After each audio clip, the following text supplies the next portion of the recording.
Welcome back to the Bluechip Breakdown and the Sports Legends. I'm your host, Bull. This is our first ever crossover video. And the reason that we're doing this today is because obviously the information that we're going to be covering will relate to both of our channels. And we will be breaking down the top 5 cornerback tandems in the SEC. Some of y'all know that P and I, who was on the channel with me, that is my brother, we played cornerback in college. So this is a position that we know very, very well. We had to come together with a system that broke things down based off of the numbers. And what we're mainly focusing on is, the cornerbacks doing what they're asked to do, which is stop the other team from catching passes. So this will be a list that's ranked in order from the worst all the way up to the best. Again, we're starting off at 5, so they're going to be better than most of the other cornerback tandems in the SEC. And we're also looking at players that played last year in the SEC that had 200 or more coverage snaps. I think that that's pretty critical because, yeah, there could be some teams that are bringing in some freshmen or some guys that are transferring from somewhere else, but it's really nothing like the SEC. It's tough to tell how that game's going to translate. So we wanted to have something that, like we just talked about, is very concrete with these numbers. So with all those things being said, y'all, please do us a very big favor. Make sure to like and subscribe to either one of these channels or really both of them. That would be huge for us, especially with the Sports Legends channel. We're trying to get that one growing. But with all that being said, let's go ahead and jump into our first team, and that's going to be Texas. So they have 2 very, very good cornerbacks. And I would say that this is the only program that we're going to be looking at today that you would say, hey, man, not quite sure if, I would, at least me personally, I wouldn't really entertain someone saying that, man, Texas has the best cornerback tandem in the SEC. I wouldn't really accept that argument. But for the next 4, I would definitely say, man, I'm going to listen to whatever you say because they have different strengths and weaknesses. But starting off on y'all's left side, what you're going to see is Malik Muhammad, okay? He would be the best cornerback coming to Texas's team next year, just based off the numbers that we saw from last season. But he was able to force 12 incompletions, which is second most on the list of all the cornerbacks that we're going to be looking at today. He also only allowed 47% of the passes to be caught on him, which is huge. He had 0 interceptions, and he had 11 pass breakups. Now, the other player is going to be Jalen Gilbo. Now, his numbers look pretty good, right? Because you're looking at, he actually forced 4 incompletions, which is pretty decent. But he did also let 72% of his targets be caught. So that would be the worst on this list by far. That's the only reason I'm saying I wouldn't put Texas up there. I wouldn't say that there's really any, real argument for them to be maybe the potential number 1 quarterback tandem in the SEC. But either way, 0 interceptions. And I'm not picking on Jalen because I think he's really, really good. And he had 3 pass breakups. But as a tandem, they forced 16 incompletions, and they only let 59% of the passes be caught on 0 interceptions, like we talked about. But they had 14 pass breakups. So, again, just based off of the numbers that we came up with to look at the players with over 200 or more coverage snaps from last season as a tandem, this is number 5. There's a lot of things that I love about their game. Number 1, looking at their size. It's 2 bigger guys. It's 2 veteran guys. We got 1 junior, and then we have 1 senior. They understand what's going on this level. And, I mean, looking at their, technique and things like that, for me, being a football purist, just like P, being a cornerback purist, I'd say, especially just like P, what we know about cornerbacks is the guys that are not afraid to come up to the line of scrimmage and play bump and run coverage. The guys that want to do that are typically going to be your best cornerbacks because if you can play man-to-man bump and run coverage, everything else is going to come pretty much like second nature. It's going to be pretty easy. So I'm seeing that with these guys. Like, they look good in the man, they look good in coverage, but also I think that being able to play off man, that's more difficult than people are, giving it credit for because teams want to try to work you underneath. You'll see a lot of double moves and things like that. Your technique has got to be airtight. That's what I'm saying from both of these players.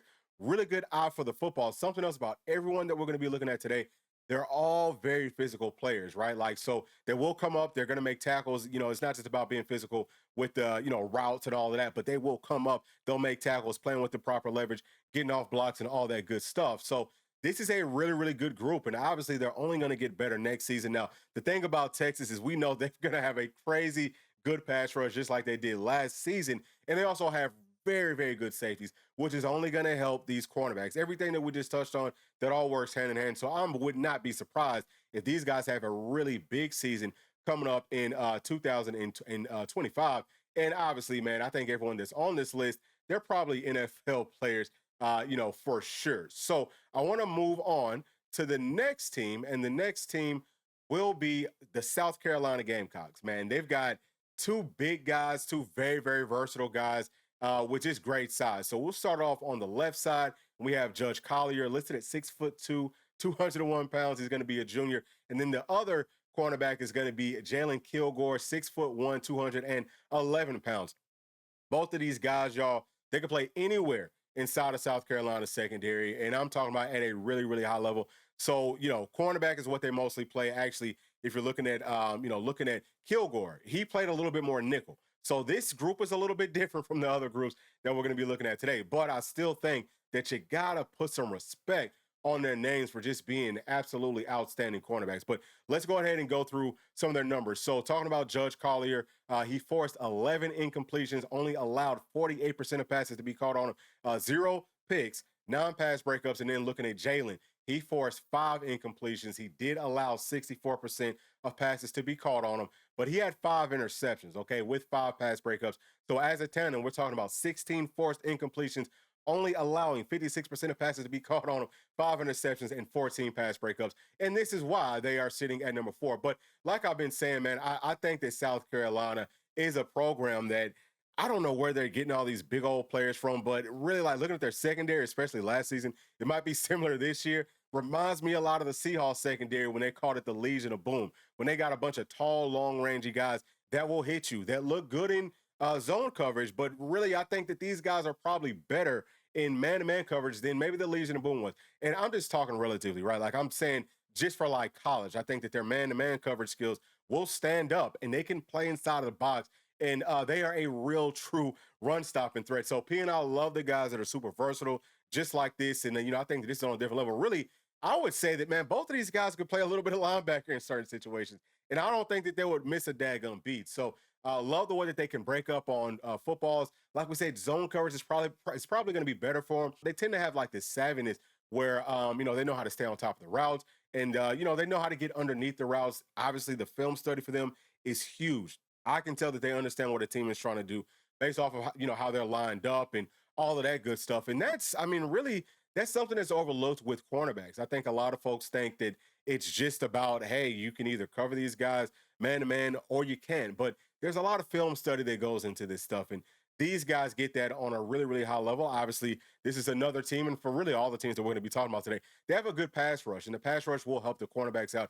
Will that pass rush be as strong this season as it was last season? I'm not quite sure. I think it's not going to take too much of a drop off, but I think that, again, these things work hand in hand. And because these players are so interchangeable, I would have to anticipate the NFL scouts, coaches, and GMs are going to be drooling, absolutely drooling over these guys. So, I'm excited to see what they do coming up this season. The next tandem is going to be with Texas A&M. This is a really, really good cornerback tandem for sure. You're seeing good size. So starting off on y'all's left side, we've got Des Ricks, who's listed at 6'1", 195 pounds. He's a younger guy. He's only a sophomore this season. And then next to him, we have Will Lee III, listed at 6'3", 190 pounds. He's a senior, and we're seeing that Des Ricks, 4-6 incompletions, only allowed 48% of passes to be caught on him. 2 picks, 2 pass breakups, and then for Will Lee, he had 10 forced incompletions, only allowing 43% of passes to be caught on him, which is crazy. 3 picks, with 9 pass breakups. And as a tandem, we're talking about 18 forced incompletions, 45% of passes were actually caught on him, 5 interceptions, and 11 pass breakups. So this is a tandem, man, that pretty much has it all, right? Like they've got guys that, can hold up well in coverage. The only thing that I will say about them is that they gave up the most amount of touchdowns out of all the players that, we're going to be looking at today. So they gave up a total of 8 last season, which is definitely not great. And actually, I don't know if I talked about it with South Carolina, but they only gave up 5. So either way, man, watching these guys go to work, watching them play, they're not afraid to come up to the line of scrimmage, play that bump and run coverage, do a great job of staying on top of the routes. Great with their transitions in and out of breaks. Both of them are also going to be physical, like we've already talked about. And, something else that I love to see with cornerbacks is maintaining leverage. If you start off with inside leverage, don't let the wide receiver cross your daggum face. They don't do that, but they also look really good in zone, right? Like, obviously, they've got a good nose for the football, getting several interceptions. I think that they can make some things happen after those picks. And this is, again, one of those teams that has a really good pass rush. I think that their pass rush might actually take a step forward in 2025, which could help them out even more, right? Like, I think that once they make these picks and all that type of stuff, that they could take it the distance. And, you have to love anytime that they can cover, especially from the slot, because either one of these guys could play inside or outside cornerback. But from the slot, if you can cover things like, drag routes, crossing routes, slot fades, which I've seen both of them do, you have to love what you're looking at. So I think that this is a really, really strong cornerback tandem. Again, for this one, for South Carolina, for the next two that we're going to be looking at, I would entertain any argument for anybody to say, man, I'm looking at this group, right, as the number one group. So I want to come back. Let's talk about the Tennessee Volunteers because they rank at number 2. So they've got Jamal McCoy listed at 6 feet tall, 193 pounds. He's going to be a junior now. As obviously, as a Tennessee fan, I know that he's going to miss the first at least couple of games of Tennessee season. He might come back for the first SEC game versus UGA, but he is, I would say, the best cornerback on this team. And y'all can look at his numbers here. 13 forced incompletions, which is the most forced incompletions of any player that we're looking at. As a matter of fact, it's the most of anybody in the SEC. So really, really good. He might be the best cornerback in the entire country. Very physical, only allowed 47% of passes to be caught on him. He had 4 picks last season, 7 pass breakups. And then you look at the other side, Ricky Gibson.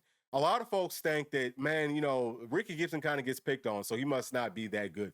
No, Ricky Gibson is getting picked on because Jamal McCoy is that good, and you have to go to the lesser of what, for the offense looks like two evils. But Ricky Gibson is a dog, too. His cover skills are astronomical. You can see right here that he forced 8 incompletions, and he did allow 59% of the passes to be caught on him, which is, one of the better guys on this list. 0 picks. He came very close a couple of times, 4 pass breakups. But as a group, this tandem forced more incompletions than any other tandem in the SEC. So, yeah, like I said, you could make the argument that maybe they could be number 1, but they did give up 53% of the passes that were called on them, 4 picks and 11 pass breakups. But, man, once you jump into the film room with these guys, what you're going to see is some cornerbacks that ain't scared of nothing. They will come up to the line of scrimmage. They'll play on the outside. They'll play on the inside. They'll cover any type of route.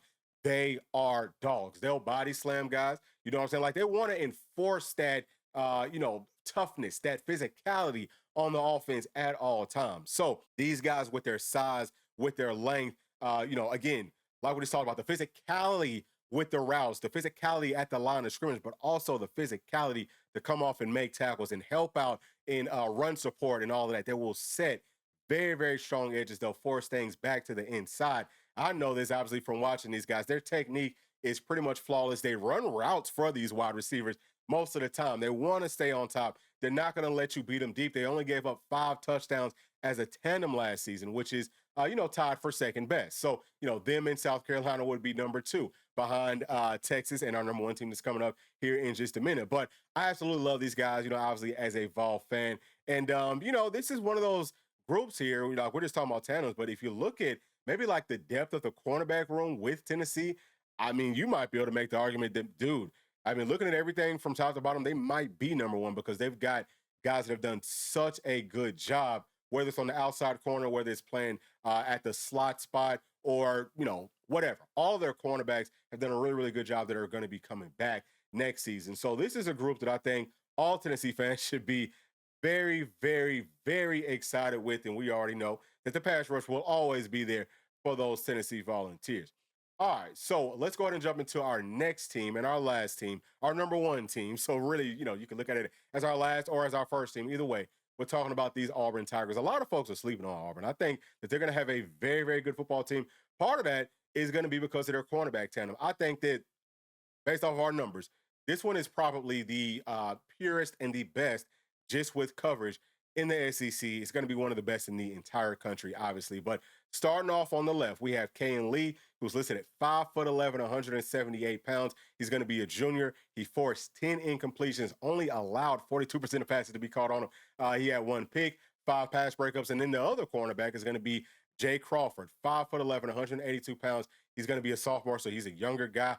8 forced incompletions, 44% of passes were actually caught on him, 2 picks, 6 pass breakups, and as a tandem, we're talking about 18 forced incompletions, only allowing 43% of the passes to be caught on, which is the best in the SEC. I think that speaks volumes for how good this team, or this tandem is, especially because if you look at Auburn's pass rush, it's not as good as the other teams that we looked at today. It's just not. So they're doing this stuff, having to stay in coverage longer. Again, 3 picks and 11 pass breakups. But listen, y'all, I love what they do just from a pure coverage perspective. They are technicians. They look great in coverage, whether it's man-to-man coverage, whether it's zone coverage, just like all the other cornerbacks. They're also physical. Now, they're not the biggest. This would actually be the smallest tandem that we look at today, but they are still very physical. They will make tackles, and they play with a whole lot of dog, a whole lot of swag, which is what I love to see. I think cornerbacks need to have a little bit of edge to them. You need to be borderline cocky to be out there on an island versus some of the best athletes on the face of this planet. And I've just seen them covering so many different routes, right? Like, it doesn't matter if it's double moves, if it's a route that goes to the inside, comes back to the outside. It's like they just stick to their guys. You know what I mean? Like, it's very, very rare that they get beat. They did give up 3 touchdowns last season, but only 3 touchdowns over the course of a year. Looking at their schedule, looking at some of the teams that they're matched up with here, I mean, that is so impressive. And also, man, they're versatile enough. They can play inside, outside, and sometimes, and as kind of like safety.